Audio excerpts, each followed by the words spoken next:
வணக்கங்க. இங்கே கோயம்புத்தூர் வந்து ஸ்ரீ ஜெயமாட்டோ கன்சல்ட்டிங்க. நான் வண்டி வந்து யூடியூப்பில் போட்டிருந்த வண்டி பார்த்து நம்ம அண்ணன் வந்து சேலம் எடப்பாடியிலேருந்து வந்திருக்காருங்க.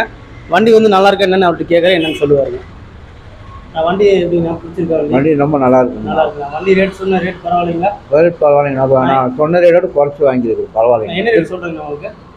30 ரூபா சொன்னீங்கன்னா குறைச்சி வாங்கியிருக்கேன். எவ்வளோ கொடுத்துங்க? 27,600 கொடுத்தீங்க. சரி, வண்டி பிடிச்சிருக்கீங்களா? பிடிச்சிருக்கு. குறைச்சி பாருங்கள். குறைச்சி கொடுத்துருக்கு. வாங்கி திருப்தியாக இருக்கும். வண்டி திருப்தியாக இருக்கும். சரி, ஓகேண்ணா. சந்தோஷமா. சரி சரி.